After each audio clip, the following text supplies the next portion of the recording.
I'm Jess Sargis, high-performance speaker, certified mental performance mastery coach, and your guide to mastering your mental game. I went from Ivy League trained attorney to undefeated MMA fighter and back again. Now I help high achievers in any field live with fierce agency, deep alignment, and the power to win consistently when it matters most. You can do it all when you train your mindset, energy, and focus like elite athletes. That's why this is the Legal Athlete Podcast, where each week I use neuroscience, performance psychology, and real-world battle-tested strategies to help you unlock sustainable excellence, bold decisions, and the courage to show up each day as the badass you are. Green light. Let's go.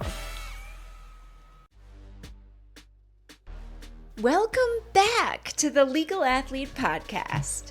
Last week, the podcast was on hiatus for a very good reason. I was away leading a retreat, or what I call an advance, for women legal professionals. See, I had the honor of co-leading Building a Badass Lawyer from the Inside Out for the Society of Women Trial Lawyers with Bettina, Altizer, and Courtney, Winston. So picture this. It's a room full of women attorneys, paralegals, and other legal professionals, not competing, not comparing, but showing up for themselves and for each other. The energy was electric. We weren't just sharpening our legal skills, we were building ourselves and we were building community. We were tending to the inner athlete who drives everything else that we do.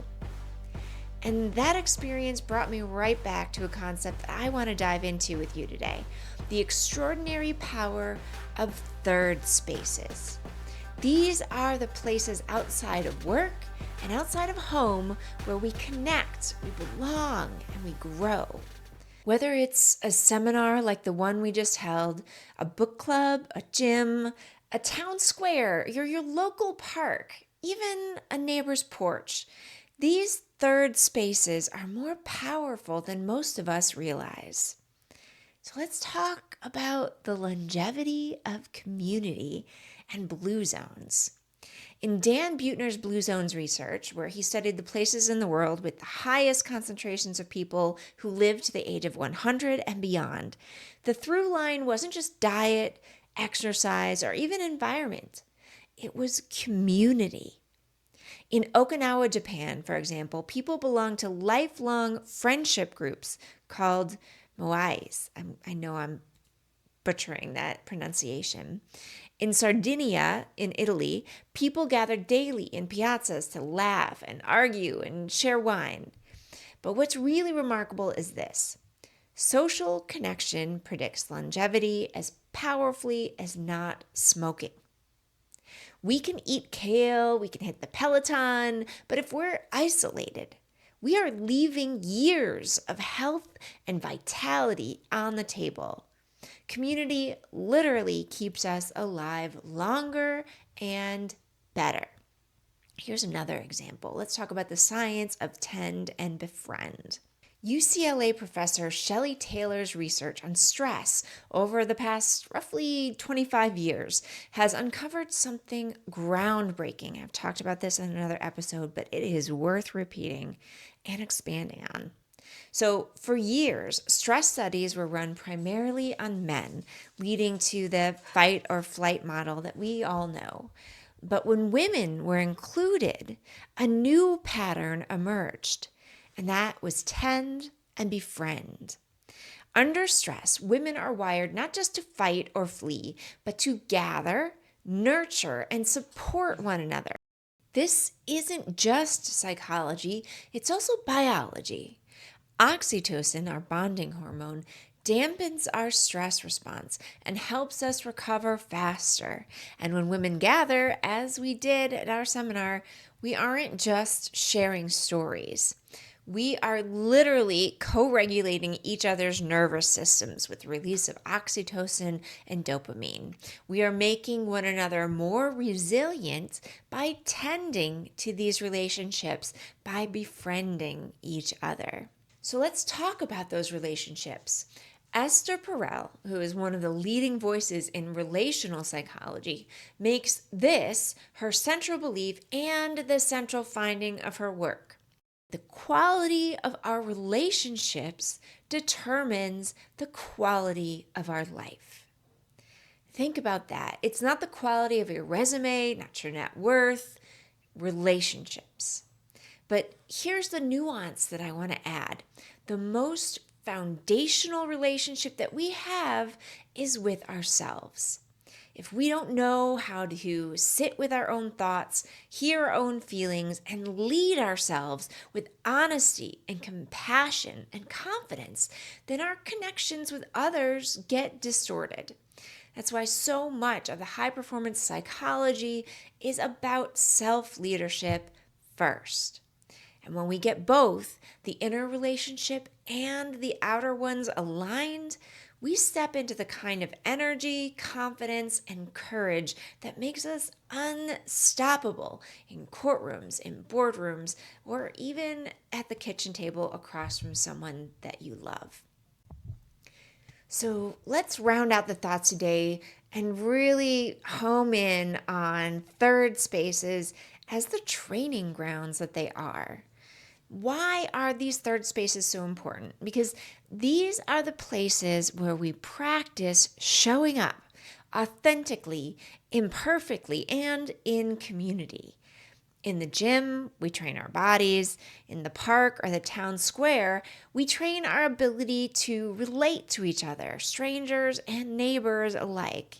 And in retreats like the one last week, we train our ability to lead ourselves and to lead others with authority, authenticity, and courage. Third spaces are the bridge between the solitude of our inner world and the demands of our interpersonal and professional worlds. They are literally training grounds for resilience and belonging. And just like in the blue zones, regular presence in third spaces might even be one of the secrets to living a longer, healthier life, as well as one that's more fulfilling.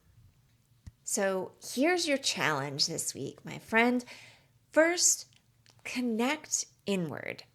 Let's work on spending at least 5 minutes a day journaling or meditating or simply pausing in some mental quiet so you can hear your own thoughts and feelings. Start to build that relationship with yourself first as a daily non-negotiable habit.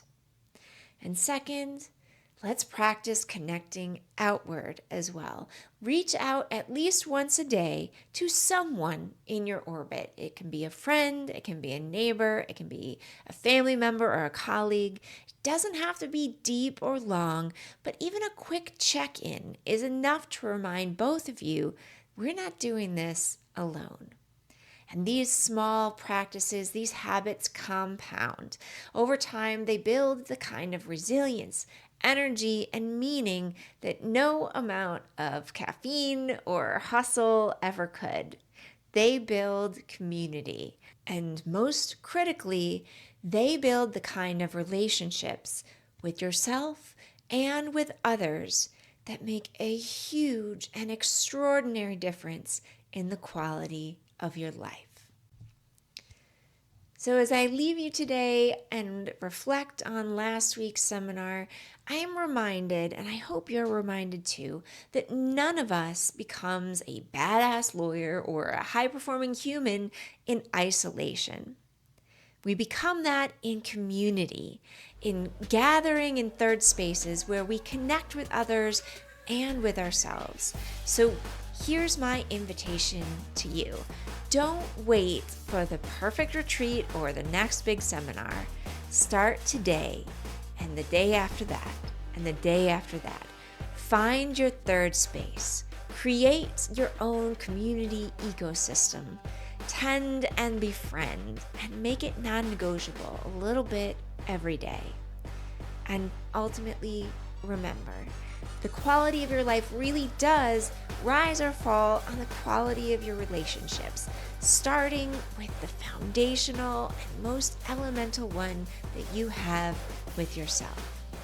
That is the extraordinary power of third spaces. And that's how you keep building a badass life from the inside out. That's a wrap. Thank you for joining me on this episode of the Legal Athlete Podcast. If today's episode fired you up or gave you something to train with, hit follow, leave a review, and share it with a fellow high achiever who's ready to raise their game. Want to bring this energy to your team, firm, or event? Or are you ready to train for your next high-stakes moment with me directly? Click the link in the show notes to connect. I'm Jess Sargis, and I coach the bold, lawyers, leaders, and anyone ready to lead their life with fierce agency. Green light, let's go.